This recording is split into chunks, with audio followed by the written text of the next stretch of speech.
Buenos días a todos, miembros de la Academia Asturiana de Ciencia e Ingeniería, de otras academias, representantes de nuestros patrocinadores, de la Universidad de Oviedo y de otras instituciones, compañeros y amigos.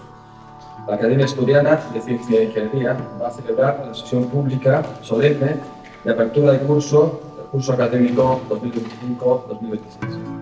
En primer lugar, tiene la palabra la secretaria de la Academia, la profesora María Ángeles Gil, para dar lectura a la memoria de actividades académicas del curso 2024-2025.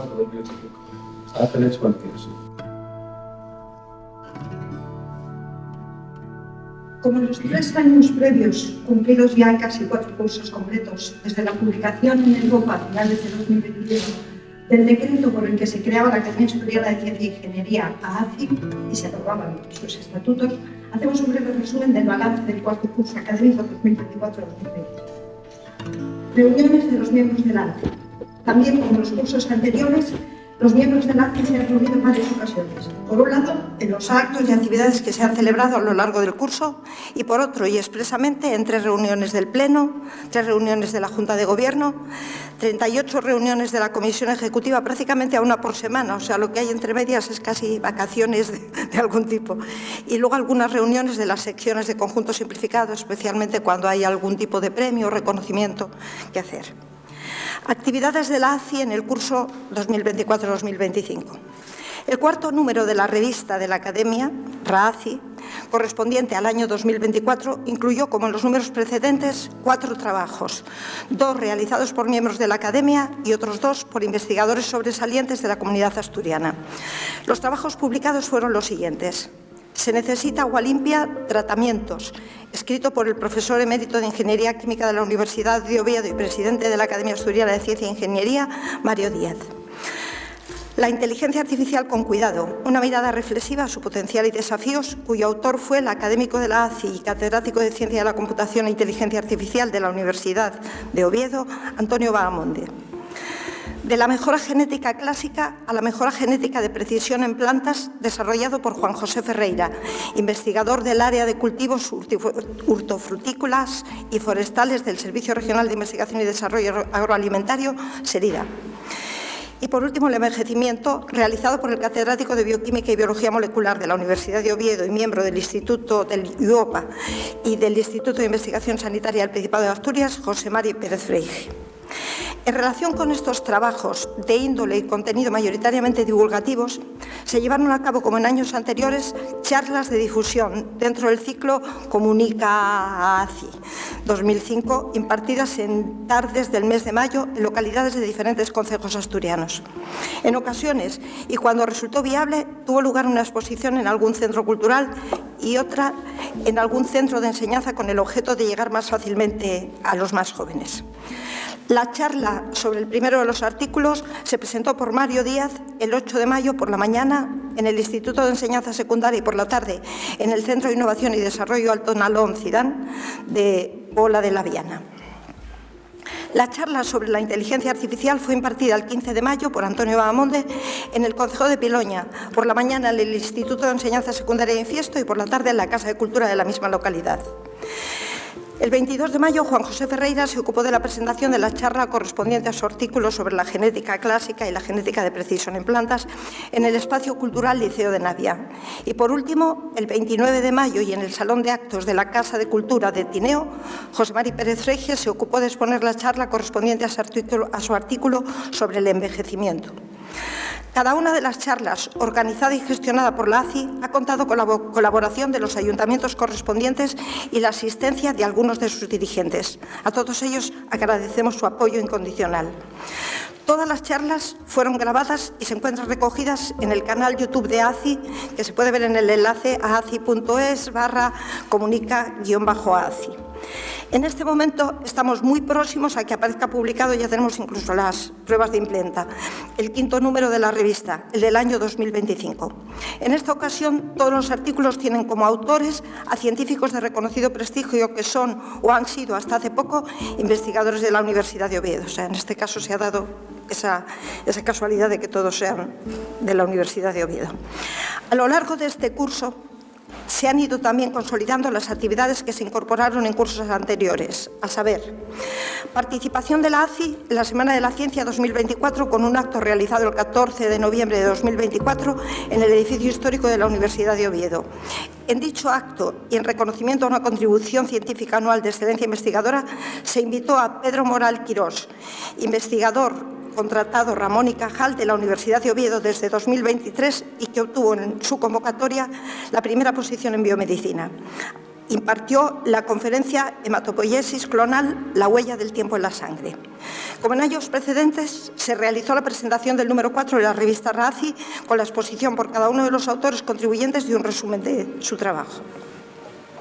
Convocatoria del tercer certamen de vídeos cortos sobre ciencia e ingeniería para estudiantes de ESO, bachiller y FP.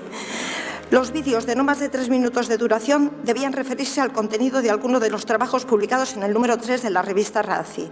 Los estudiantes también contaban con el apoyo de los vídeos grabados durante las charlas divulgativas de dichos trabajos disponibles en la página web de la Academia y de los vídeos premiados en las primeras ediciones, aparte, por supuesto, de los artículos de la revista.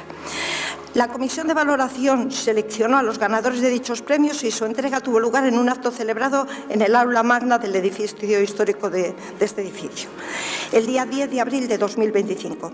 En ese acto, además de la proyección de los vídeos ganadores, el conocido periodista y divulgador científico, licenciado en Ciencias Físicas con especialización en Física del Cosmos, Manuel Toaria, dictó la interesante conferencia Ciencia y Cultura en la Tele, de Cosmos a órbita laica pasando por Star Trek. Organización de la tercera edición del Día de la Ciencia y la Ingeniería en Asturias. Este acto se celebró en el Paraninfo del edificio histórico el pasado 24 de septiembre de 2025, coincidiendo en día y mes con los del nacimiento del Premio Nobel asturiano Severo Ochoa. Dentro de ese día se quieren reconocer las carreras investigadoras de excelencia en activo que se hayan desarrollado y sigan desarrollándose en su mayor parte en el Principado de Asturias con los premios a investigadores distinguidos. En esta tercera edición, dicho premio recayó en el profesor Ángel Martín Pendas por su actividad en el desarrollo metodológico en química y por sus trabajos pioneros en el ámbito de la teoría cuántica del enlace químico y el análisis topológico de la densidad electrónica, abriendo nuevas vías en la comprensión de fenómenos fundamentales de la química teórica y computacional, cuyos méritos fueron glosados por el académico Javier Cuevas y en el profesor Salvador Ordóñez García, por sus contribuciones al conocimiento global, especialmente en áreas clave como la catálisis, la energía y la sostenibilidad, aspectos con una profunda relevancia estratégica para el desarrollo tecnológico industrial de Asturias, cuya trayectoria expuso la académica Rosa Menéndez. El acto contó además con la conferencia La Agencia Estatal de Investigación y su impacto en el sistema español de I+D+I, a cargo de la doctora Lourdes Armesto López, jefa de la División de Coordinación, Evaluación y Seguimiento Científico y Técnico de la Agencia Estatal de Investigación, la AEI. Asimismo, se ha incorporado una nueva actividad en el curso 2024-2025 que ha revestido gran interés y tendrá continuidad en los cursos siguientes. El ciclo de conferencias de primavera. En 2025 han sido 3 las conferencias que han integrado dicho ciclo. Humanismo empresarial en la quinta revolución industrial, impartida el 9 de junio en el Club La Nueva España, en Oviedo, por Domènec Melé Carné, titular de la Cátedra de Ética Empresarial y de los Negocios del IS Business School. El papel de las revistas Nature en promover la ciencia abierta y de calidad, impartida el 10 de junio en la sala de conferencias, Centro de Cultura Antiguo Instituto de Gijón, por Erika Pastrana, directora editorial de Nature Research Journals.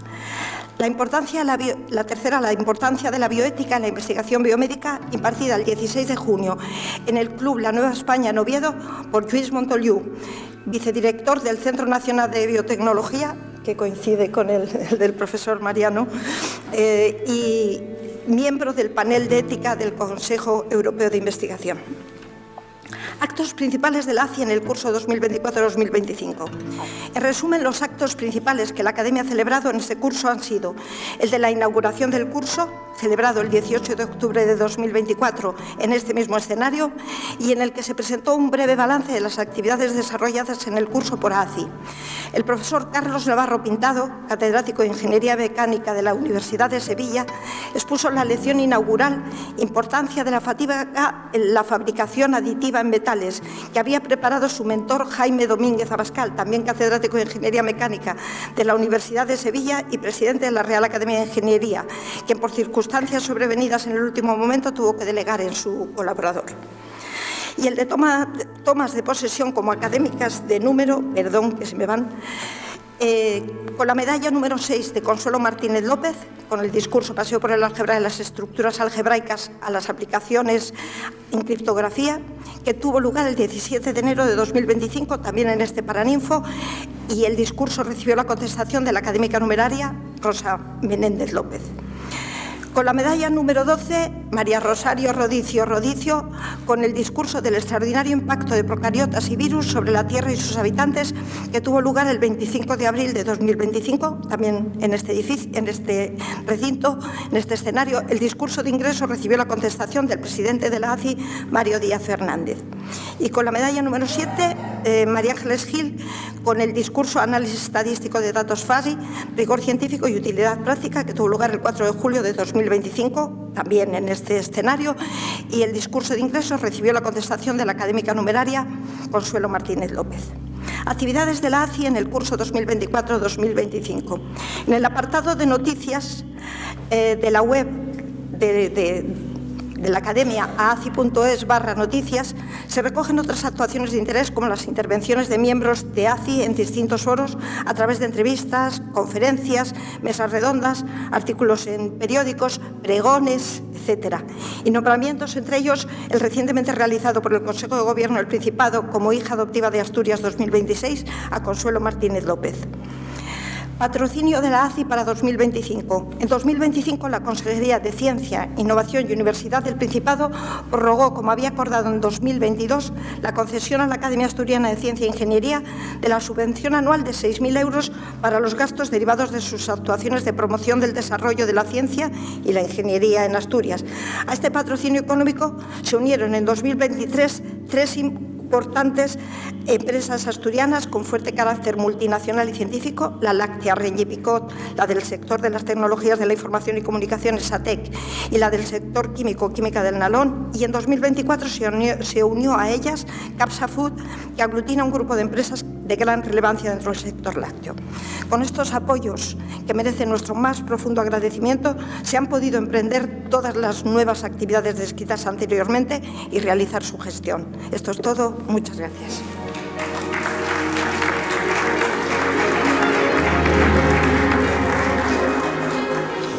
Muchas gracias, Ángeles. No resulta tan fácil resumir las actividades del pasado curso en una forma tan asequible. Gracias. A continuación, doy la palabra al profesor José Manuel Marchante, vicerrector de Estudios y Docencia de la Universidad de Oviedo. José Manuel, buenos días. Muchas gracias. Muy buenos días, Mario, Ángeles, Javier, Mariano. Buenos días a todos y todas los que nos acompañáis hoy en este acto. En primer lugar, quiero agradecer sinceramente a la Academia Asturiana de Ciencia e Ingeniería su invitación a participar en la apertura de su curso académico. Es un honor poder acompañarles hoy en nombre de la Universidad de Oviedo, institución que se siente muy próxima a la Academia tanto por su vocación como por sus objetivos. Permítanme, antes de continuar, trasladar el saludo y las disculpas del rector Ignacio Villaverde, a quien le hubiera gustado estar hoy aquí, pero que no ha podido hacerlo por motivos de agenda. Me pide que les haga llegar su reconocimiento al trabajo que la Academia desarrolla y su deseo de que este nuevo curso sea fructífero y lleno de proyectos compartidos. Saludo también con afecto a Mario Díaz, presidente de la Academia y anfitrión de este encuentro, a Ángeles Gil, académica encargada de la presentación de la memoria del curso anterior, a Mariano Esteban Rodríguez, profesor de invitación ad honorem del CSIC-CNB, cuya conferencia inaugural abordará un tema de máxima relevancia, y a todas las personas presentes hoy en este histórico Paraninfo, un espacio que simboliza la tradición universitaria y científica de Asturias. La apertura del curso de la Academia es siempre una excelente oportunidad para reflexionar sobre el papel de la ciencia y la ingeniería en nuestra sociedad y también sobre la responsabilidad de las instituciones que la sustentan. La Universidad de Oviedo, nuestra universidad, asume con orgullo su papel como principal agente I+D+I en el Principado de Asturias. Nuestra universidad concentra más del 80% de la actividad investigadora de la región y es el espacio donde confluyen la curiosidad científica, la formación de las nuevas generaciones de ingenieros y científicas y la transferencia de conocimiento al tejido productivo y social asturiano. Cada proyecto de investigación, cada grupo, cada cátedra universitaria que colabora con empresas o instituciones representa una inversión en el futuro de Asturias y en su capacidad para competir en un entorno global. Pero además de generar conocimiento, la universidad tiene la misión de formar a quienes lo harán posible mañana. Los estudiantes de nuestras escuelas de ingeniería y de las facultades científicas son la mejor garantía de continuidad.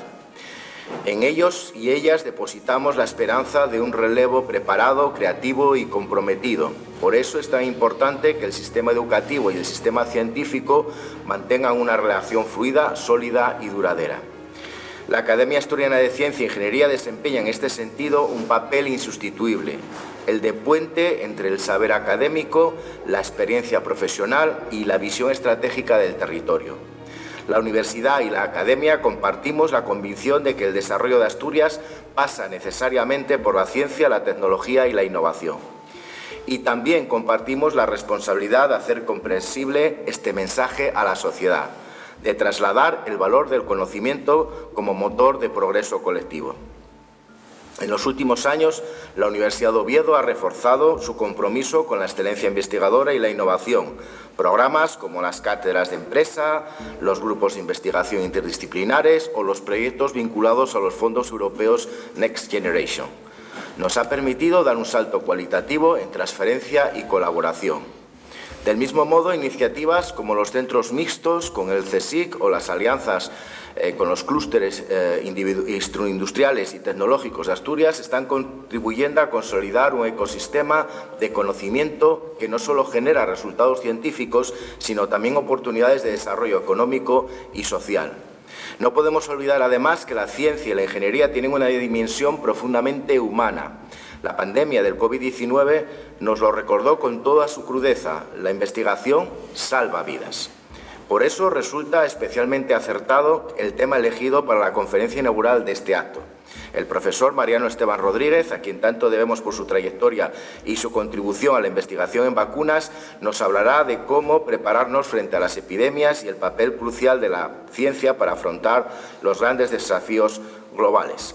Su conferencia creo que nos invitará a reflexionar sobre la necesidad de anticipar, investigar y cooperar. 3 verbos que deberían guiar también el trabajo diario de nuestras instituciones. Desde la Universidad de Oviedo queremos reiterar nuestra plena disposición a seguir colaborando con la Academia Asturiana de Ciencia e Ingeniería, fortaleciendo los lazos que nos unen y promoviendo iniciativas conjuntas en ámbitos como la divulgación científica, la orientación vocacional hacia las carreras STEM o la promoción del talento joven. Estamos convencidos de que solo desde la colaboración podremos dar respuesta a los grandes retos de nuestro tiempo: la transición energética, la sostenibilidad ambiental, la digitalización o el envejecimiento demográfico.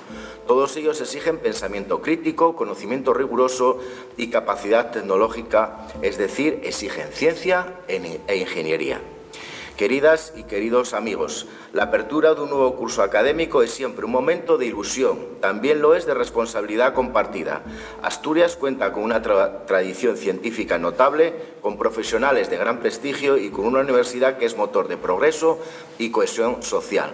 Sigamos trabajando juntos para que esa herencia se proyecte hacia el futuro, para que la ciencia y la ingeniería sigan siendo pilares del bienestar y prosperidad de nuestra tierra. Muchas gracias.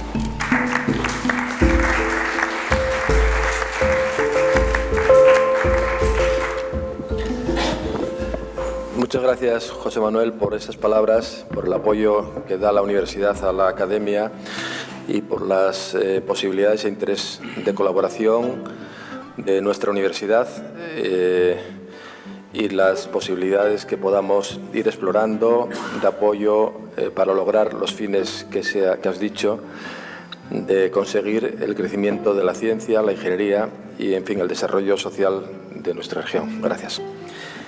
Bueno, tiene a continuación la palabra, va a darnos, después de la introducción que voy a hacer ahora, va a darnos Mariano Esteban la lección inaugural, pero antes quiero realizar una presentación que será un poco más larga de lo habitual, no solo por su impresionante currículum, sino porque nos habla de una evolución personal y de las condiciones de contorno en las que estaba y está nuestro país.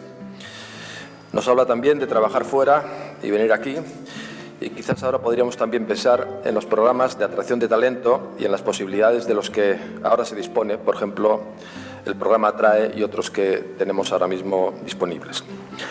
Pues bien, Mariano Esteban Rodríguez es natural e hijo predilecto de Villalón de Campos, en Valladolid.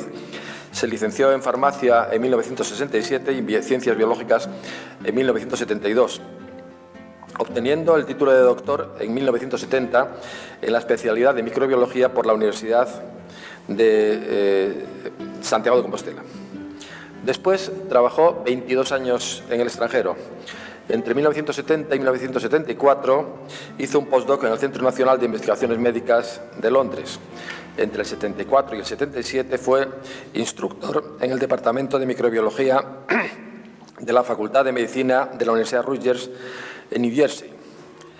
Tras una breve estancia en Gante, fue contratado en 1979 en el Departamento de Bioquímica de la Facultad de Medicina en la Universidad del Estado de Nueva York, primero como Assistant Professor, en 1982 como Associate con nivel de funcionario y en 1985 catedrático, donde trabajó sobre el modo de acción de interferones y vacunas.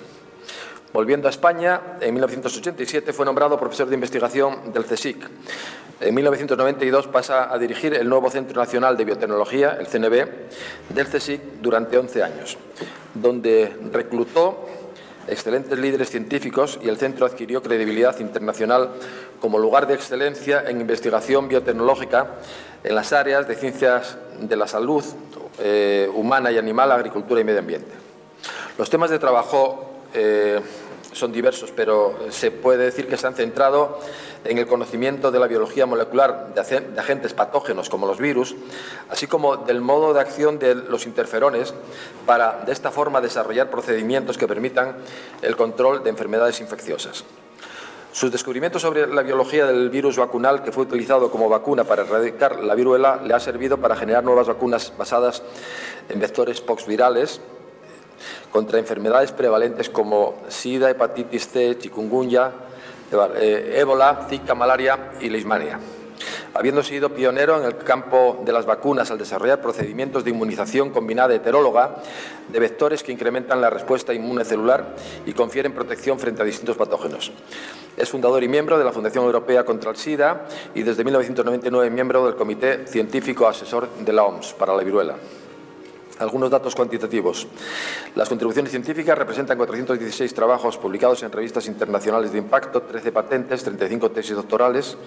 Sus investigaciones han sido, por supuesto, financiadas por proyectos nacionales, empresas y europeos.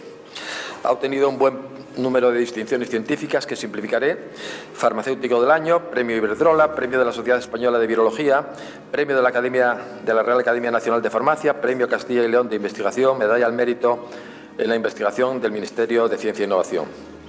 Y como miembro de academias, en el año 2006 fue nombrado académico de número de la Real Academia Nacional de Farmacia de España. Posteriormente fue presidente del 2013 al 2019 y desde 2022 es presidente de honor de dicha academia. Fue nombrado presidente del Instituto de España en el año 2017. Seguramente le conocen por su repercusión mediática. Mariano Esteban ha sido pionero en España al desarrollar en el año 2020, durante la pandemia SARS-CoV-2 COVID-19, una vacuna MVAS con 100% de protección en 3 modelos animales, ratón, hámster y macaco. La vacuna ha sido optimizada y producida en condiciones GMP, buenas prácticas, para la empresa española Biofabri para ensayos clínicos y donada a la OMS para su uso en países más necesitados. Entre 2021 y 2024 recibió numerosos premios por su implicación en el desarrollo de la vacuna frente al SARS mencionado y en el 2025 el 19 Premio Cobos 2025, o sea, este año, Premio Francisco Cobos de Investigación Científica. Actualmente, Mariano Esteban es profesor de investigación ad honorem del CSIC, en el Centro Nacional de Biotecnología, y, como decía antes, es académico y presidente de honor de la Real Academia de Farmacia de España. Bueno, pues con esta presentación y con muchas cosas que quedan subsumidas en ello, Mariano, es un placer darte la palabra para impartir la conferencia cómo prepararse frente a epidemias, pandemias producidas por virus, el papel de las vacunas.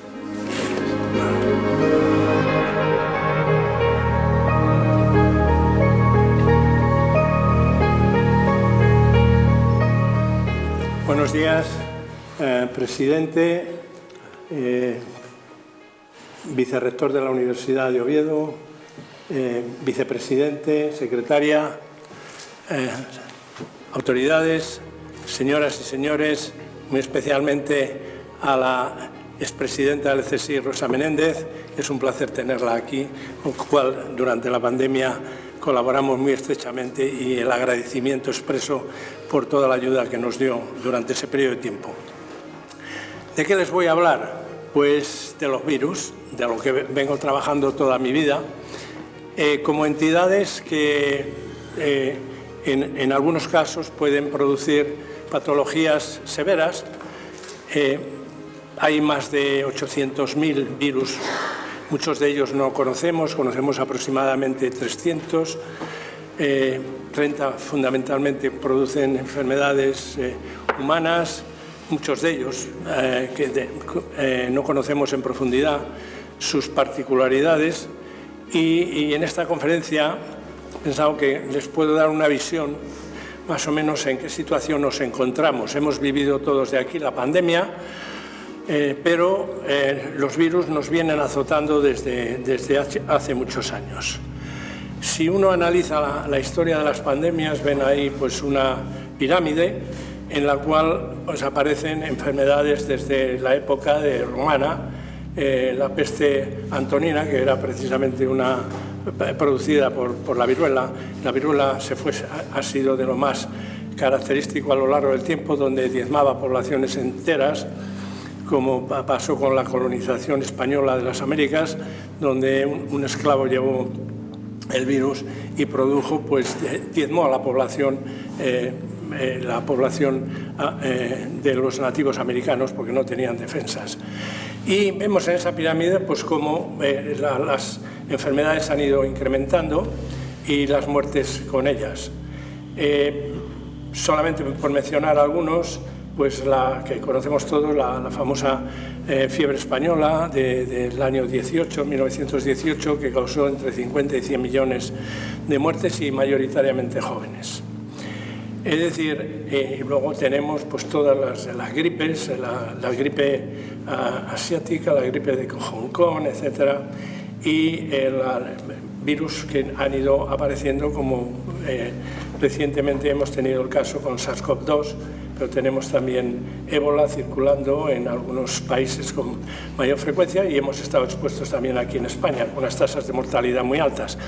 Es decir, los virus están con nosotros. ¿Por qué? Sencillamente porque necesitan un hospedador, y ese hospedador es, en el caso de infecciones humanas, es el humano. Y luego tenemos también la problemática de que, si uno analiza todo a nivel global, pues vemos que hay muchos virus que están circulando y produciendo pues muchas enfermedades, y con una tasa de mortalidad, sobre todo aquellos que son de naturaleza hemorrágica, pues tasas de mortalidad entre el 50 y el 90%, como el caso de ébola o el de Marburg u otros hemorrágicos. Y luego tenemos algunos de ellos, pues como la gripe aviar, en la cual de momento no nos está afectando, aunque ocasionalmente pues puede darse algún caso de una persona que ha tenido una infección por gripe aviar. Pero mucho cuidado, porque este es, como dice su nombre, afecta fundamentalmente a las especies avícolas, y donde afecta en alguna granja, sabemos todos que eso provoca la eliminación completa de millones y millones de aves. ¿Por qué? Pues porque tenemos el temor de que se vaya transmitiendo, que nos llegue al humano. ¿Y cómo llega al humano? Como agente infeccioso de mamíferos como se estamos encontrando ya en distintas partes del mundo, donde gripe aviar se está manifestando en determinadas especies de mamíferos. ¿Cuál es el paso siguiente para infectar humanos? Si así ocurriera, tendríamos un gran problema, porque es un agente muy infeccioso que se transmite con rapidez y que nos puede diezmar poblaciones enteras si no actuamos con rapidez. Eso quiere decir que tenemos que estar preparados para actuar cuando nos aparezca algún agente infeccioso en el cual pueda tener una incidencia importante en la población humana. La Organización Mundial de la Salud, ahí tienen, tiene una serie de virus que producen fiebres hemorrágicas, como la crimea del Congo, como el ébola, la gripe aviar, Marburg, la fiebre Lassa, SARS, MERS, Nipah, la fiebre del Valle del Rift, entre otros. Hay muchos más que nos pueden afectar y que ya se producen casos todos los años con muertes.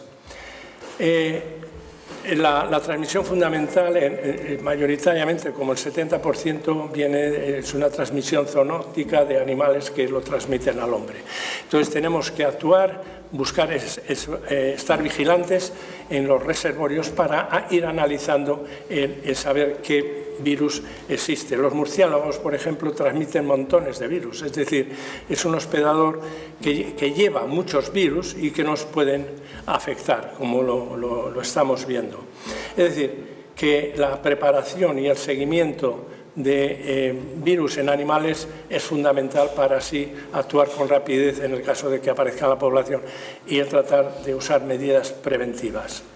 Aquí pongo un ejemplo gráfico de varios de los virus, que hablaré de varios de ellos, como el virus de la inmunodeficiencia humana. Ven ahí el tipo de morfología. Y la verdad que son muy bonitos los virus para verlos en microscopía electrónica. Y fundamentalmente parecen entidades muy sencillas. Dices, bueno, pues tiene un material genético que puede ser ácido ribonucleico, ARN, o ácido desoxirribonucleico, ADN. Y luego rodeado de una estructura proteica que le protege y que le facilita el infectar a un hospedador.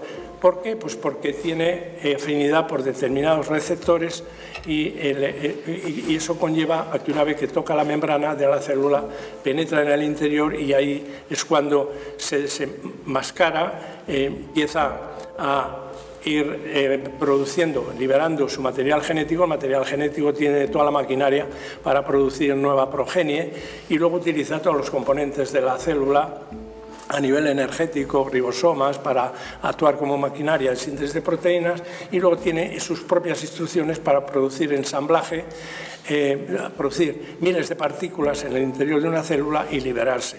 Y esas partículas se liberan y van por el torrente sanguíneo y van infectando más tejidos y células. Es decir, los virus lo que tratan es propagarse.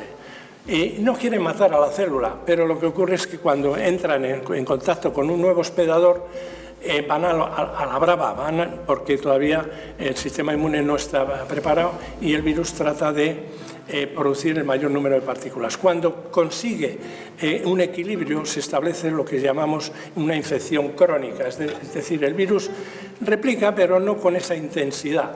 Y veremos ejemplos como el virus del VIH, que es uno de los más paradigmáticos, con una información genética muy pequeña, 10.000 nucleótidos. Uno diría, es ridículo, tan pequeño, pero es el que todavía no hemos conseguido controlar. ¿Por qué? Porque tiene una estrategia tremendamente evasiva del sistema inmunológico que le hace el evitar que el sistema inmune sea lo suficientemente capaz de eliminar a todas las partículas, porque se produce una alta tasa mutacional y eso conlleva que se estén produciendo nuevas partículas que resistan esos anticuerpos que se han producido con anterioridad y el virus se mantiene en circulación. Además, es capaz de integrarse en el genoma viral y quedar de por vida. Es decir, cada virus tiene su peculiaridad. Ven aquí las formaciones. Pero vamos, y aquí también ven el famoso virus del SARS-CoV-2, que sabíamos, lo conocía, es un virus, no este mismo, pero miembros de la familia que ya habían aparecido en 2002 y en 2012. Primero apareció un SARS tipo 1, que llamamos, y luego el MERS de camellos, que afectaron a una determinada población, pero no consiguieron extenderse porque actuamos con rapidez. Veamos. Los virus, como he dicho, producen enfermedades, y enfermedades severas, como el VIH, que apareció en 1981. Yo estaba en Nueva York entonces, a la Facultad de Medicina, y nos llamó la atención casos que aparecían en el Village, en Nueva York, y teníamos un compañero que estaba con población homosexual, que trabajando y tal, y veía casos de una inmunodeficiencia rara, que no se sabía qué era. Y hasta 1983, claro, la gente que era infectada por el VIH tenía la tasa de mortalidad más alta, es decir, prácticamente moría todo el mundo. Y eso era terrible, y ha sido por muchos años. Nos hemos olvidado, estamos ahora así como que ya no cuenta, sí que cuenta, porque sigue produciendo muchas muertes. 600.000 personas al año aproximadamente, ha producido cerca de 40 millones de muertes a lo largo del tiempo. Y no le hemos, afortunadamente, los avances que ha habido en desarrollo de antivirales es lo que nos ha permitido hoy en día establecer una cronicidad. Es decir, la persona ya no se muere por la infección por VIH, pero durante muchos años era signo de muerte. Y eso era altamente preocupante, porque hemos tardado en control de la infección por VIH, pero de momento no tenemos una vacuna. Hepatitis C, un ejemplo paradigmático, tenía 50 millones de personas infectadas, con 290.000 muertes al año, y ha sido uno de los avances más espectaculares por el conocimiento que teníamos de el tratamiento con desarrollo de antivirales que actuaban a distintos estadios en la replicación del VIH, y han conseguido cronificar. Pues con hepatitis, no solamente la ventaja es que este virus no se integra y se ha conseguido eliminar. Es uno de los grandes eventos de la comunidad que ha conseguido la ciencia, es decir, desarrollo armamentístico de antivirales específicos frente al virus de la hepatitis C y eliminación. Es decir, que se están salvando muchísimas vidas que antes tenían desarrollos hepáticos y muerte. Ébola, pues no digamos, el ébola con altas tasas de mortalidad, afortunadamente está más confinado en ciertas partes de África Central, cuando infecta gravemente, y en muchos casos produce la muerte.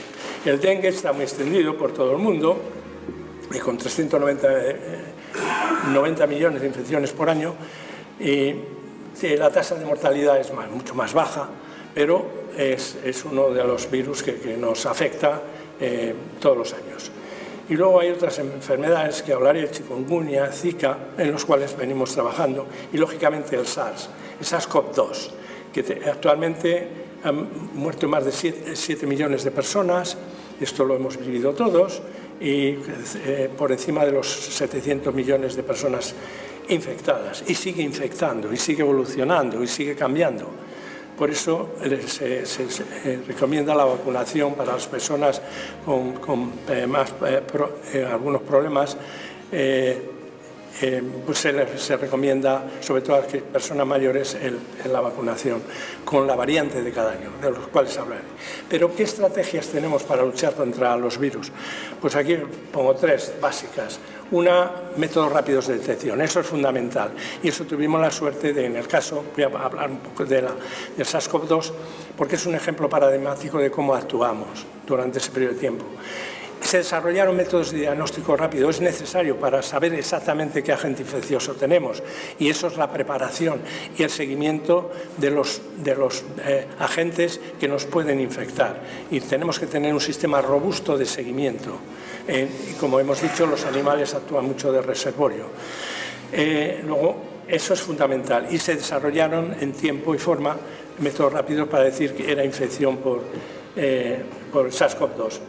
El desarrollo de antivirales, ahí avanzamos mucho más lentamente. Se utilizó el arsenal que teníamos en ese momento frente al VIH, frente a hepatitis, frente a gripe, lo que fuere. Bueno, si se conseguía un poquito controlar algo en una medida que el virus no se extendiera, pues se podía conseguir salvar a la persona, que era el objetivo fundamental. Y lo que sí fue el desarrollo de vacunas. el desarrollo de vacunas, ahí nos implicamos nosotros, el CSIC, gracias al apoyo y que la institución se volcó también hacia aquellos investigadores que llevábamos ya muchos años trabajando en vacunas y que teníamos ya las plataformas establecidas, pues era obvio que entráramos, es decir, nos era fácil. Y sabíamos cómo hacerlo. Luego, el desarrollo de vacunas fue fundamental para también que España entrara desde ese punto de vista para combatir esta pandemia que estaba arrasando a la población. Y fundamentalmente, para dar una idea, las plataformas que teníamos entre varios grupos de aquí de España, entre ellos también en el Centro Nacional de Biotecnología, en el grupo de Luis Juanes, que estaba a nuestro lado del laboratorio. Y con lo cual pues éramos ya dos grupos que con distintas estrategias pero que podíamos ayudar grandemente. Entonces, por un lado, nuestro grupo utilizaba un vector que se utilizó, un vector atenuado que se utilizó para erradicar la viruela, la enfermedad más mortífera que hemos tenido, y que con una simple dosis de vacunación ya en una vacunación masiva se consiguió erradicar, y en 1988 fue la primera enfermedad producida por un virus erradicada en nuestro planeta. Luego teníamos un arma que nos podía servir en este caso y la utilizamos, es decir, un vector atenuado. Otros, como en Juanes, utilizó la información genética del propio virus que le fue deleccionando elementos tóxicos y a utilizar lo que llama un replicón que podía servir también para producir múltiples proteínas y tener una amplitud mayor en la respuesta inmune. Es decir, los grupos del CSIC nos volcamos desde ese punto de vista, tratando de, por un lado, producir una respuesta en la lucha contra los virus, controlarlos mediante la producción de anticuerpos que los reconozcan y los bloqueen, es decir, no permitan la parte infectiva cuando el virus se libera en el exterior y va circulando a través de las células sanguíneas y llegando a distintos tejidos. Pues si produces anticuerpos con una vacuna, lo vas a bloquear. O también induciendo una respuesta celular, es decir, los linfocitos. Acaban de dar el premio Nobel precisamente en los linfocitos T reguladores, que son linfocitos T que le dicen al sistema inmune reconocer lo malo y no reconocer lo bueno, que es lo propio.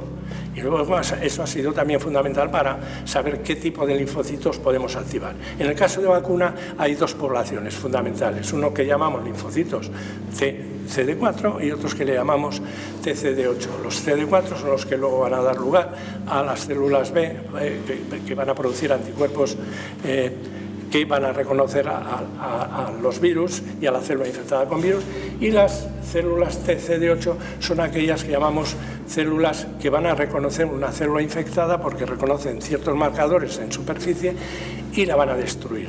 Entonces, esas dos armas son fundamentales, más el arma de las células T reguladoras para decir ataca a lo que nos molesta y no ataques a las células propias.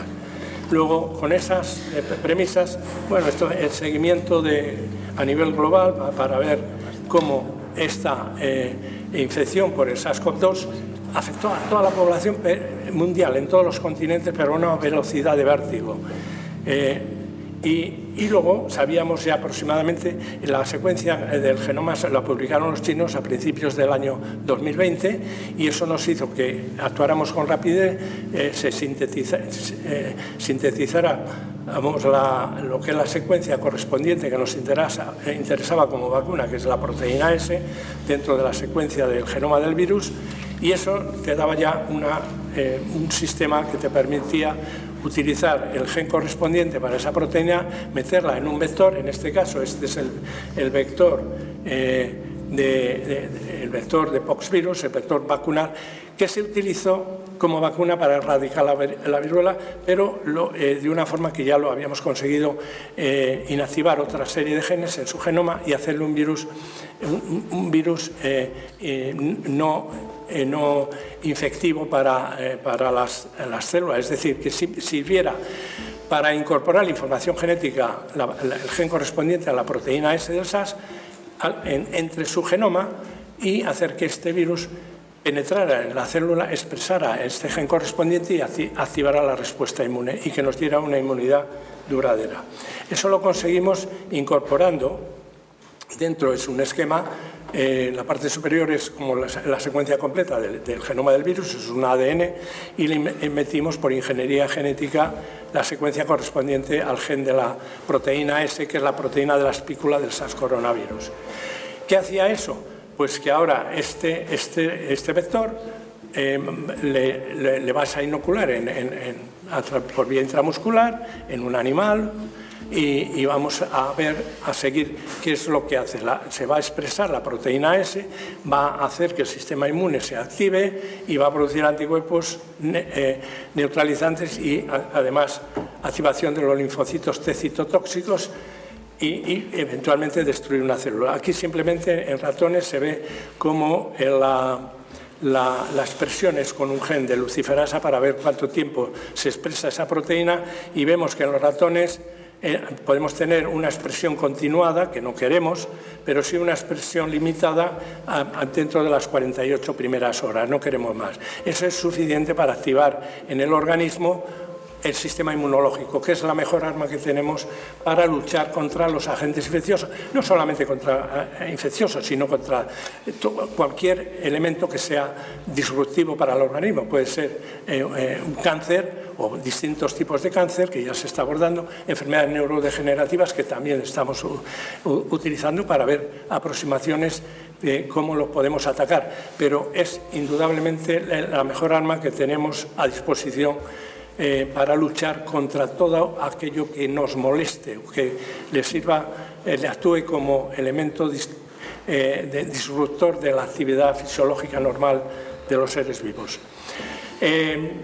Lo primero es ver en qué medida si a los ratones les administramos este tipo de vacuna, y al cabo del tiempo extraemos sangre, miramos anticuerpos, pues podemos analizar anticuerpos. Y lo que vemos, no voy a entrar mucho en detalle, lo que vemos es en los gráficos, si está elevado, decimos que tenemos niveles altos de anticuerpos, podemos utilizar distintas aproximaciones de vacunación y podemos influir sobre qué tipo de anticuerpos conseguimos. Pero fundamentalmente lo que ilustra es que tenemos anticuerpos frente a la proteína S, que los medimos por la interacción del anticuerpo con la proteína S, son métodos que llamamos de ELISA, que son corrientes en los laboratorios. Y también podemos medir anticuerpos neutralizantes, es por la capacidad que tiene el suero de esos animales para neutralizar el virus del SARS-CoV-2. Interaccionamos diluciones seriadas del suero con una cantidad fija de virus y vemos y luego lo incorporamos en células y vemos hasta qué punto hemos conseguido neutralizar ese virus. Son medidas en las cuales nos sirven para ver cuál es el mejor recombinante que hemos generado, el mejor vector que produce más anticuerpos. Ese es el que seguimos. Vemos también cómo se encuentran las poblaciones de células, de los linfocitos, qué niveles tenemos, de los CD4, de los CD8. Vemos gráficos y vemos que las poblaciones son suficientemente elevadas como para asegurarnos que seguimos con el procedimiento correcto. Aquí hemos hecho varias combinaciones de inmunización, ponemos ácido nucleico en combinación con el vector que llamamos MVA, que expresa la proteína S, o solamente el mismo vector combinado en dos inmunizaciones. Y luego, sobre todo, vemos también poblaciones de memoria, hasta qué punto estamos produciendo en el tiempo poblaciones de memoria, y vemos los gráficos tanto para CD4 como para CD8.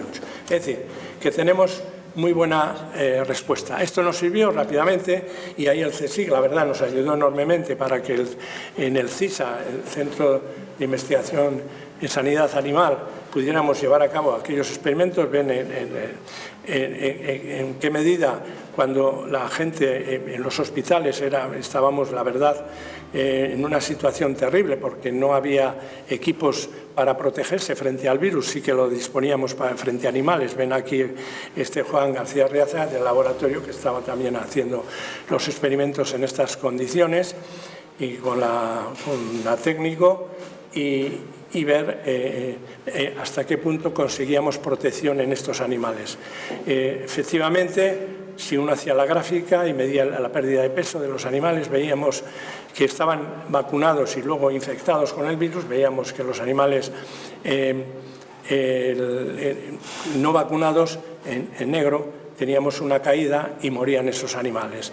Mientras que aquellos que les habíamos administrado la vacuna, en función de si era una dosis o 2 dosis, tenían protección frente al virus, cuando desafiábamos con el virus. Es decir, conseguíamos una protección que era completa cuando simplemente le administrábamos 2 dosis. Luego analizabas en tejidos, es decir, qué pasa en el pulmón, porque el pulmón es el punto clave de infección por el virus SARS, y lo que veíamos en pulmón era que el pulmón estaba protegido. O sea, analizábamos directamente en tejidos y veíamos qué protegía. Y luego además también veíamos que si dábamos no solamente una primera dosis y luego lo dejábamos, le desafiábamos, veíamos aquellos animales que quedaban protegidos. Le volvíamos a dar otra dosis al cabo del tiempo para ver si en la primera inmunización habíamos conseguido la protección, pero aquellos que quedaban protegidos, ¿qué les pasaba en el tiempo? Sí, volvían a ser infectables. Dábamos otra dosis de virus y veíamos que estaban completamente protegidos en el tiempo, es decir, que conseguíamos una inmunización duradera. Pero ¿qué ocurrió en este tiempo? Y ya lo preveíamos. De hecho, pedimos un proyecto a la Caixa justamente en el mes de marzo del 2020, a sabiendas, como virólogos, de que iban a surgir mutantes. Eso, en virología te lo dice, van a surgir mutantes que van a evadir lo anterior. Y entonces nos preparamos con eso, nos dieron también de la Caixa un proyecto para avanzar hacia los mutantes que nos fueran apareciendo y tratar también de ver hasta qué punto conseguíamos proteger frente a ellos. Efectivamente, lo que veíamos, y se ve en rojo, es decir, ensayos de neutralización frente a los mutantes que iban emergiendo a lo largo del tiempo, y a medida que iban apareciendo, pues teníamos distintos grados de eficacia. Veíamos que cuanto iban apareciendo más tarde eran más resistentes. El virus iba haciendo más resistente a los anticuerpos producidos mediante la vacunación. Pero ¿qué ocurrió durante todo este tiempo? Que las personas tenían una serie de características del post-COVID, es decir, que ellos tenían una serie, pérdida de olfato, dolores de cabeza, pérdida cognitiva, epilepsia, ataxia, encefalopatía, malestar general, etc. Entonces dijimos, vamos a tratar de entender, a ver hasta qué punto protegemos también frente al daño cerebral. Y esto fue una colaboración con el Instituto de Biomedicina de Sevilla.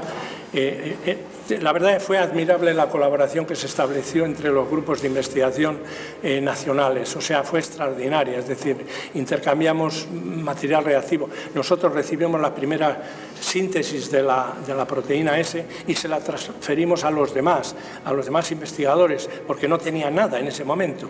O sea, la suerte de nosotros que nos adelantamos en el tiempo y nos ayudamos mutuamente unos con otros. Y en este sentido nos ayudó mucho porque estos eran expertos en análisis del cerebro. Y se analizaron distintas zonas cerebrales, pero lo importante era que cuando se inoculaba el virus, te llegaba al cerebro e infectaba distintas zonas. En este caso se ve marcado así en color, son las zonas que están infectadas del cerebro en distintas regiones cerebrales. Se analizaron el cerebro de los ratones en toda su extensión y ver que había zonas en las cuales aparecía la infección, eso al cabo de 4 días. A los 2 días no se veía apenas, pero a los 4 y a los 6 días estaban totalmente infectados. Es decir, el virus llegaba al cerebro. ¿Qué pasaba? Pues que infectaba fundamentalmente, lo ven en verde, las neuronas. Y entonces ahí teníamos un problema, lógicamente, que podía ser causa de muchos trastornos que se producían en los individuos infectados. Pero ¿qué pasaba en los vacunados? En los vacunados lo que vemos en este gráfico a la izquierda es los no vacunados e infectados se ven todo manchas en células del cerebro, en neuronas mayoritariamente, pero en aquellos que estaban vacunados con una dosis o con 2 dosis estaba limpio, es decir, estaba totalmente protegido. Y lo mismo, si se analizaban otras muchas zonas del cerebro, ven todos en el lado izquierdo, en distintas zonas cerebrales, la infección, cómo las afectaba, mientras que los vacunados estaban totalmente protegidos. Luego, Si queríamos avanzar más adelante teníamos que desarrollar más modelos animales. Aquí desarrollamos también, conjuntamente con la Universidad de Lovaina, un modelo de hámster para ver que efectivamente en hámster conseguíamos también lo mismo, es decir, les administrábamos 1 o 2 dosis de la vacuna y luego les hacíamos el desafío con el virus y luego analizábamos en tejidos cuál era el comportamiento viral. Y lo que veíamos era, en la parte superior se ve la producción de anticuerpos, es decir, muy elevados, y en rojo se ve en los que no se producían anticuerpos, en los que no estaban vacunados. Mientras que se conseguía también anticuerpos neutralizantes y luego distintos grados de eficacia frente a todas las variantes. Es decir, pero conseguíamos una reducción, una neutralización en mayor o menor medida de las distintas variantes. Si uno analizaba en tejidos, en el pulmón, a la derecha se ve las lesiones pulmonares e infiltraciones de células en el pulmón en los no vacunados, mientras que en los vacunados está el pulmón prácticamente limpio. Esto nos obligó también, siguiendo el asesoramiento de la Agencia Española de Medicamentos, llevar a cabo también ensayos en macacos. Hicimos los ensayos en macacos también con el grupo holandés, con el cual habíamos colaborado también en experimentos de vacuna frente al VIH, y gracias a eso, porque fue dificilísimo el conseguir en esa época experimentación, costaban una barbaridad y se había que ponerse en línea, que te tardaba años. Entonces, gracias a colaboraciones previas que teníamos con los holandeses, nos metieron desde el principio porque había una demanda enorme, os podéis imaginar, a nivel mundial. Y ahí nos pudimos adelantar y llevar a cabo este experimento también en macacos, en los cuales administramos 1 o 2 dosis de la vacuna y al cabo del tiempo pues se les dio un desafío y se analizaron todos los parámetros que pueden correlacionar con la eficacia. Veíamos que analizábamos la vacuna frente a la infección en macacos y veíamos también cómo había una protección frente a la producción de virus en distintos órganos. Más claro está en el pulmón, donde en la parte izquierda se ven los no vacunados, que hay infección, y mientras que los no vacunados pues no había, la infección era menor. Lo que fue también muy crítico, la gente se moría por lo que llamábamos la tormenta de citoquinas. ¿Qué ocurría con el virus? Que producía la muerte también por una sobreproducción de moléculas que son buenas en general, son las moléculas que nos defienden, pero producidas en gran cantidad, eso se vuelve es un terremoto, es decir, empiezan a activar distintos órganos y tejidos y se produce el colapso, y entonces se produce la muerte. Y ven en rojo que en aquellos que estaban vacunados no se producían en comparación con los controles que están en negro, que se ven picos. Es decir, que veíamos que los vacunados estaban protegidos de esa llamada tormenta de citoquinas, con lo cual era una de las causas por las cuales producíamos su eficacia. Y en resumen, aquí se ve el desarrollo de la vacuna en el tiempo. No quiero entrar ya más en detalles, pero la presidenta entonces, pues aquello nos fue siguiendo a medida que íbamos avanzando. Yo creo que fue un ejemplo extraordinario de colaboración entre los investigadores, el CSIC y el Ministerio de Ciencia e Innovación. Entonces, la verdad, ejemplar. Y luego nos sirvió también para apoyar a la empresa española, empresas que no había en España entonces, que produjeran vacunas para uso humano, y conseguimos el que empresas españolas se metieran también en la ayuda para producir vacuna en condiciones GMP que pudiera ser utilizada posteriormente en ensayos clínicos. Creo un ejemplo extraordinario. Y luego también el CSIC donó la vacuna a la Organización Mundial de la Salud para uso por los países más necesitados. Otro ejemplo admirable, que ya había donado también procedimientos para detección del virus por distintas aproximaciones. La verdad, me es satisfactorio estar aquí y tener a la institución que nos estuvo ayudando enormemente y que nos sigue ayudando. La verdad es que es de agradecer.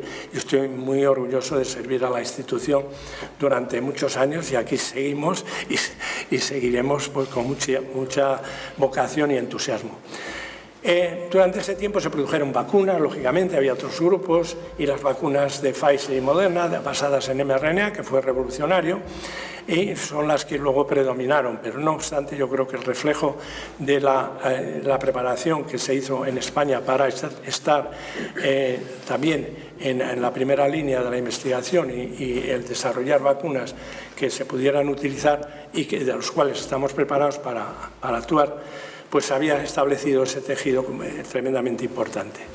Pues bien, aquí la pandemia nos pilló a todos desprevenidos, no se disponía de procedimientos de lucha ni de barreras físicas.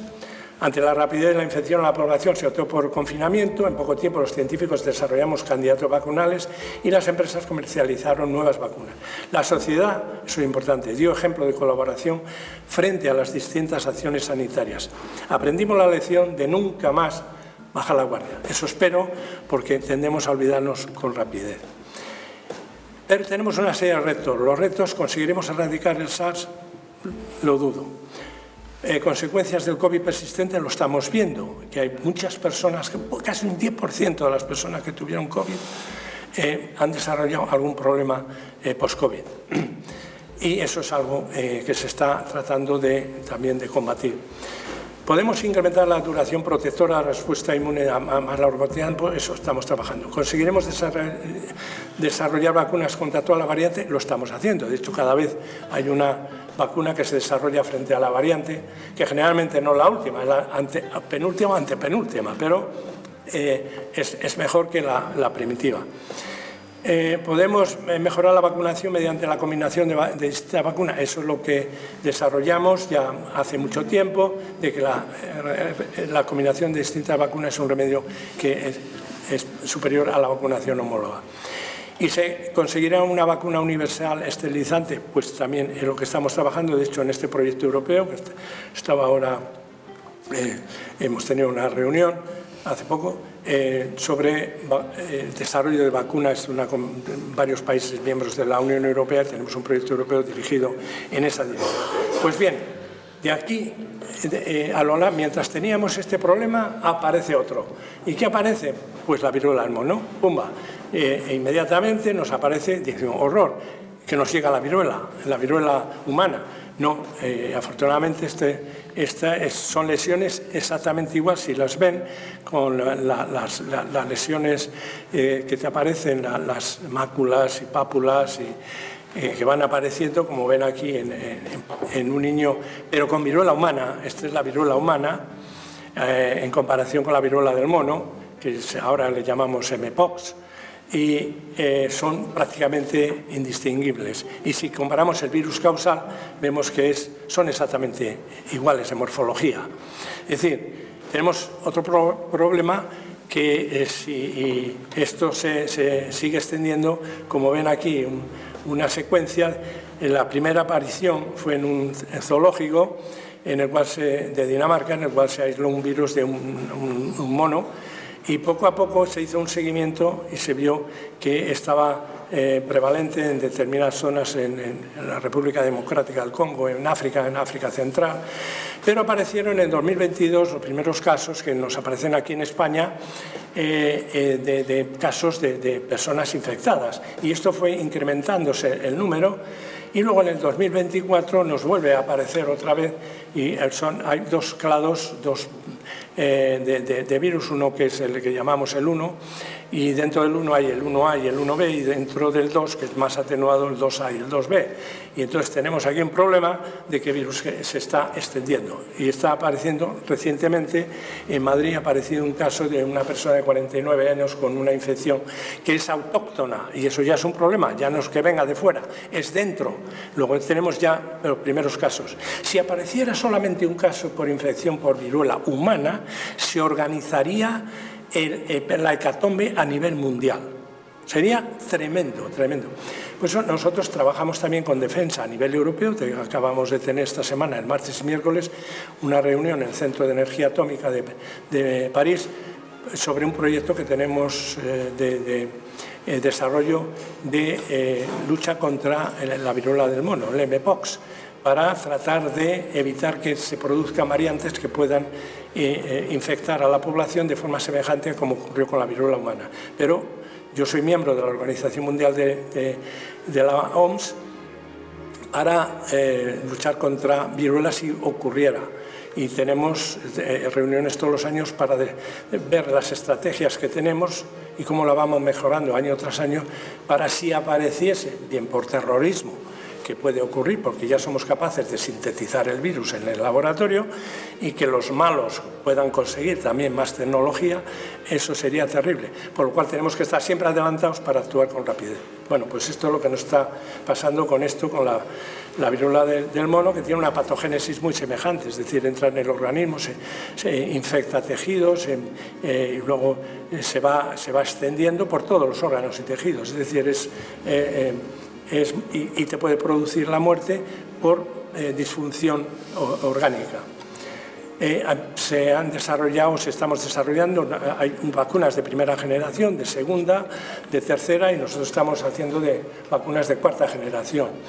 Y eso, pues, o sea, nuestro grupo es uno de los grupos más potentes, llevamos muchísimos años trabajando en esta familia de virus, los conocemos muy bien y sabemos cómo contrarrestarlos. Y si ahora me permiten, a ver cómo vamos de tiempo, pero les quiero dar también unas pinceladas sobre otros virus que son preocupantes. Tengo tiempo, ¿no? O sea, entonces, creo que es muy importante también considerar otros virus que nos han afectado y han producido tragedias enormes, que es el caso de la pandemia por el virus de la inmunodeficiencia humana. Ahí ven el virus, como he dicho, tiene una codificación de dos RNAs que tiene, pero la RNA codifica, son 10.000 nucleótidos, es una cantidad minúscula, pero tiene una estrategia admirable. Infecta aquellas células del sistema inmune que más necesitamos, que son los linfocitos T, CD4, para producir toda la activación inmunológica. Y esto es lo que nos paraliza la capacidad defensiva del organismo. Entonces, nosotros desarrollamos también siguiendo esta misma aproximación, también un vector viral de MVA atenuado, en el cual le habíamos incorporado 4 genes del VIH. Cuando yo estaba en Nueva York entonces, y ya una vez que supimos que era el agente causal, intentamos todos, pensando que íbamos a conseguir una vacuna con rapidez. A partir del año 83 empezamos a utilizar distintas estrategias. La estrategia de mi laboratorio siempre ha sido en esta dirección, por la implicación que ha tenido para erradicar la viruela. Y en este caso le incorporamos lo mismo, los genes del VIH en el genoma del virus. Y llevamos a cabo ensayos clínicos. Ven en esta diapo, ven en verde, que son proteínas que estamos produciendo por la infección de este vector en células humanas, y vemos cómo se producen proteínas, ven en verde, cómo se producen proteínas del VIH. Y tanto de la envuelta como de GAG, de proteína estructural, la envuelta de la proteína que va alrededor del virus. Llevamos a cabo ensayos clínicos en colaboración con el Hospital Clínic de Barcelona y el Gregorio Marañón de Madrid. Hicimos en la población sana para administrarle 3 dosis de la vacuna, y luego hicimos un seguimiento en la población. Esta fue la primera vacuna que desarrollamos íntegramente aquí en España. Y pudimos realizar ensayos clínicos y ver que efectivamente las personas que habían sido vacunadas producían anticuerpos prácticamente en el 90% de los vacunados, es decir, conseguíamos una buena producción de anticuerpos, y que el pico de la respuesta se producía a las 18 semanas después de la tercera dosis, y luego al cabo de un año pues bajaba un poco, pero teníamos buena respuesta. También conseguíamos producción de linfocitos T, de los que les he hablado. Luego teníamos en la mayor parte de las personas que habían sido vacunadas, luego estábamos en buena situación. Y entonces el siguiente paso fue con personas infectadas. ¿Seríamos capaces de poder controlar la infección en personas infectadas? Llevamos a cabo otro ensayo clínico para ver la seguridad e inmunogenicidad en personas crónicamente infectadas con el virus. Y lo que hicimos fue administrar la vacuna al cabo de distintos tiempos, como 0, 4 y 16 semanas, y después seguimos un poco la evolución. Luego le dimos estaban vacunados en presencia de inhibidor del VIH, en presencia de antivirales. Luego le quitamos el antiviral y dijimos a ver hasta qué punto conseguimos protección. Y lo que vimos es que teníamos como dos poblaciones. La parte superior de la gráfica es aquellos que no estaban vacunados y por consiguiente rápidamente el virus se producía. Aquellos que estaban vacunados, pues teníamos como dos poblaciones. Una población que las dos poblaciones controlaban, pero después el virus empezaba a reaparecer. Y uno con más rapidez y el otro más lentamente. Pero claro, llegaba a un punto en el cual el virus volvía. Y la problemática es, como digo, que el virus, aunque tú hayas controlado el 90% más de la población inicial, luego esos mutantes reaparecen. Y ese es el problema que tenemos, el cual lo estamos dirigiendo desde un punto de vista que estamos modificando la estructura de presentación antigénica de la proteína de la superficie del virus y intentando presentarlo ya de una forma que le engañe al virus para que no nos lo reconozca como tan extraño y consigamos acelerar la respuesta inmunológica para que nos produzca más anticuerpos más específicos y de larga duración. ¿En qué situación nos encontramos? Actualmente hay una Carmen Gómez del laboratorio, está en el NIH trabajando precisamente con un experimento que está viendo la eficacia de esta aproximación para ver si conseguimos reproducir una inmunidad en estos animales una vez que se les da un desafío frente a un virus híbrido del simio. Se llama, porque esto lo tienes que hacer ya que el VIH humano no infecta macacos, pero sí si haces un virus híbrido de simio y humano.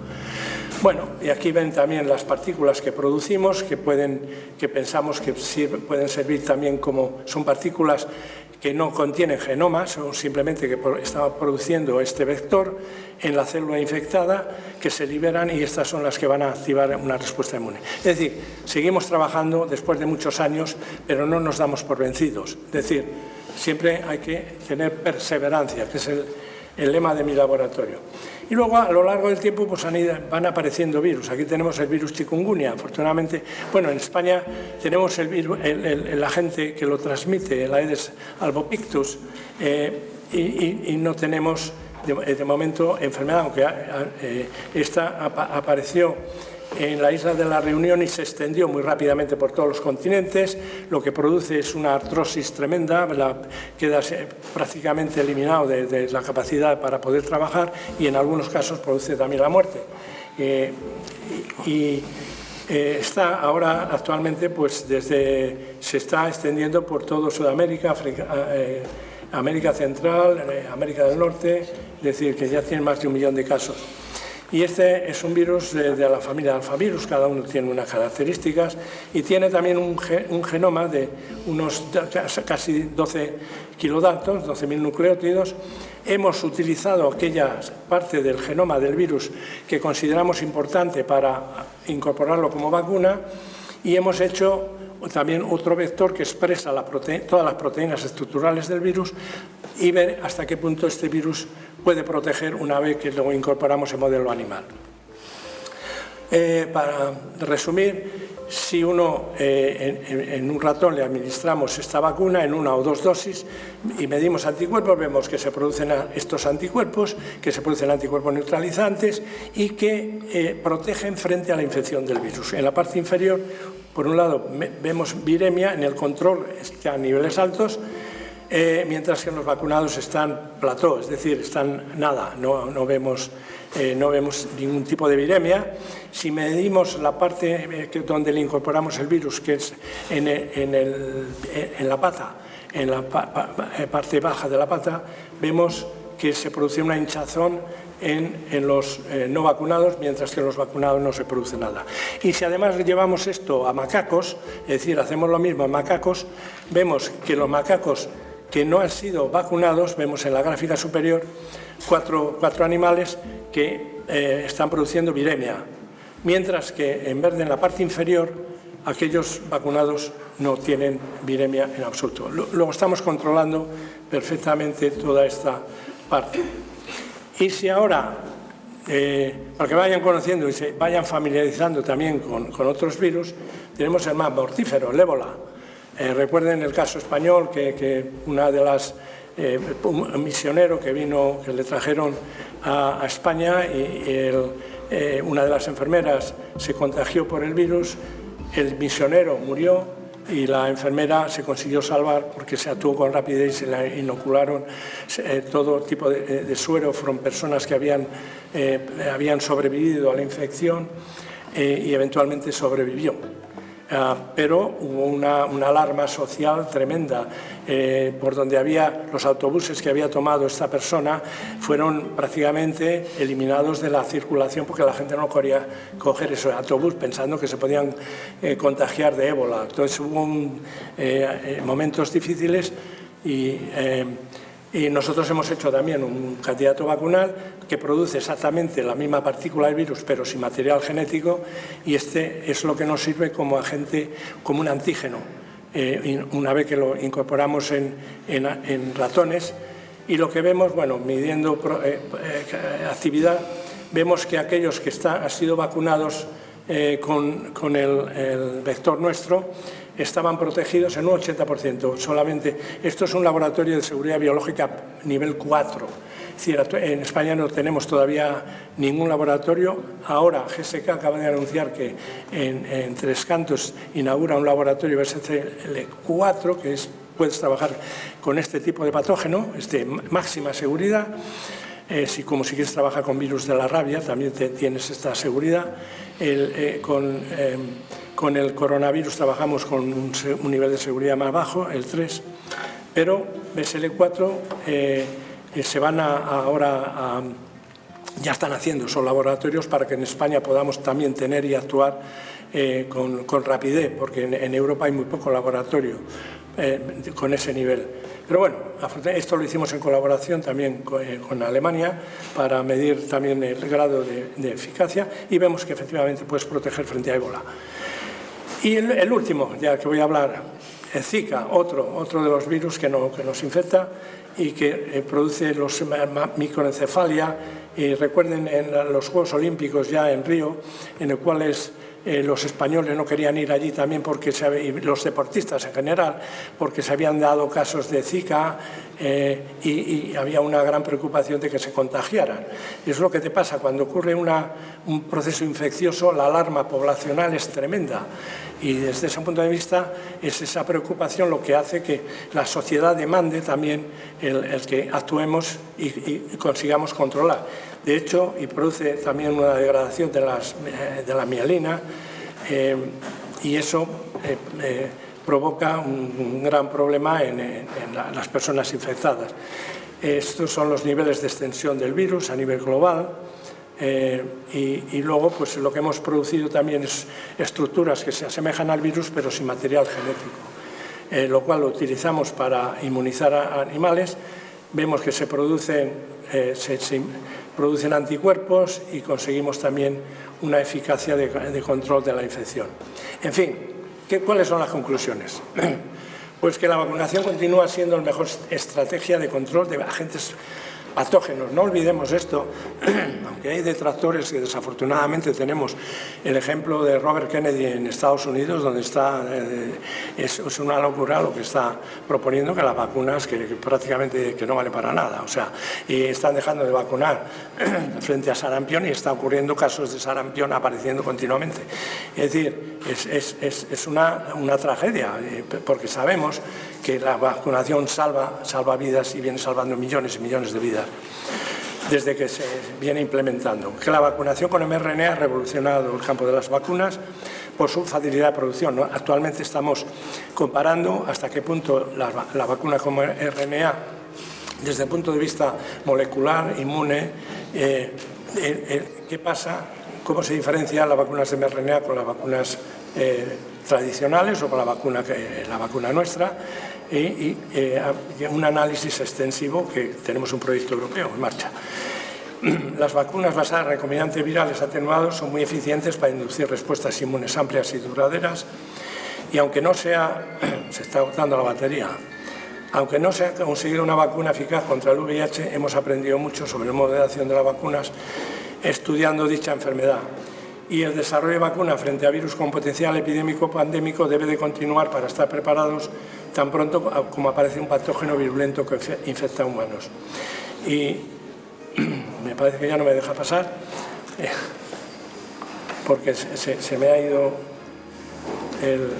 Bueno, y terminaría diciendo que con estas conclusiones indudablemente tenemos que ser conscientes de que la vacuna es el remedio más eficaz que tenemos y el que mejor podemos aplicar para salvar al mayor número de vidas y salvarnos todos nosotros.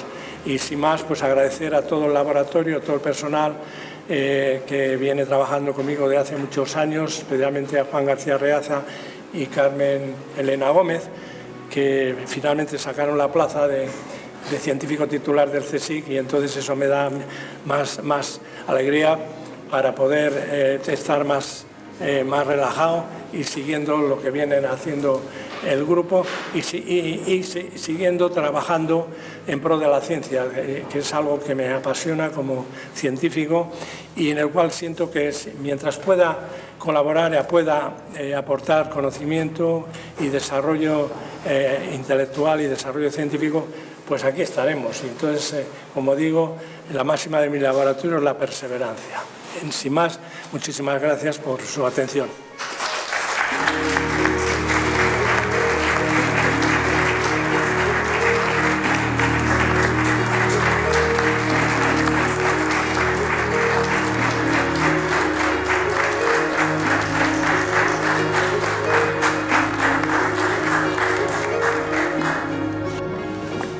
Comenzamos aquí el quinto curso académico de nuestra Academia Asturiana de Ciencia e Ingeniería, y lo hacemos animados con la enumeración de actos que ha realizado nuestra secretaria mostrando las actividades del pasado curso.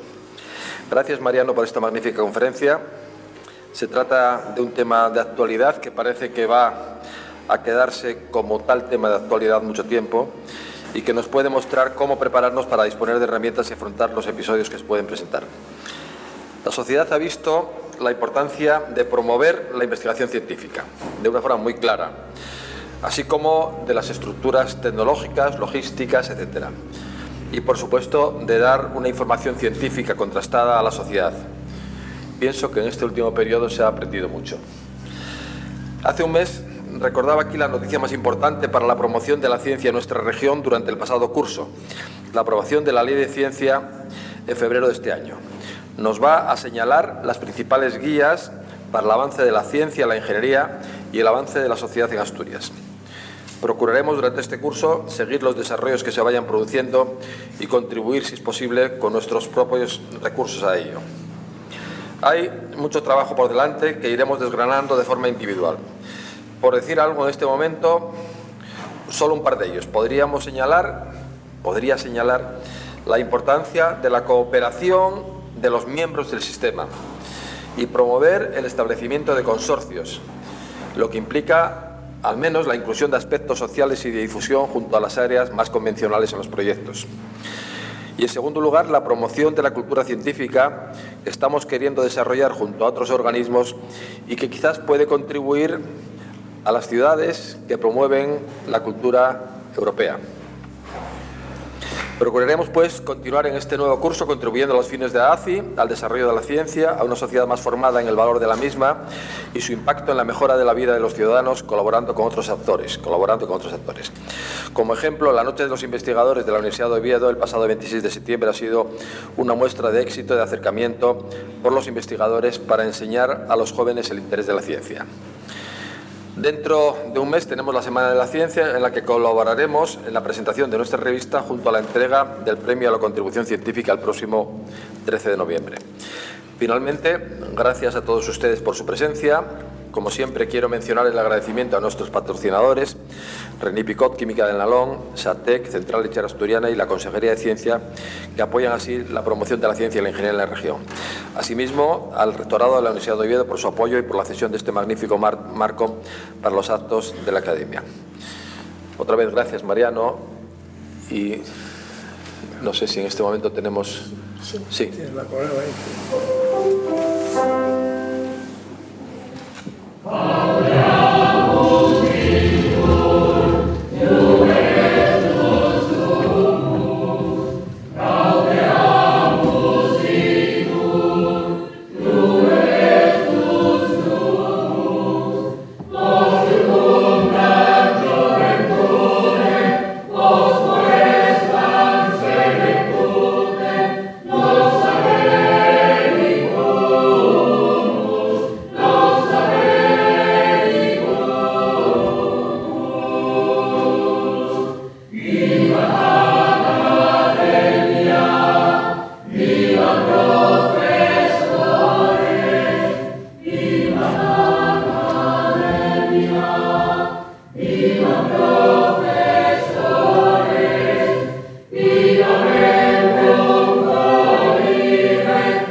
Muchas gracias también al coro de la Universidad de Oviedo y a su director Joaquín Valdeón.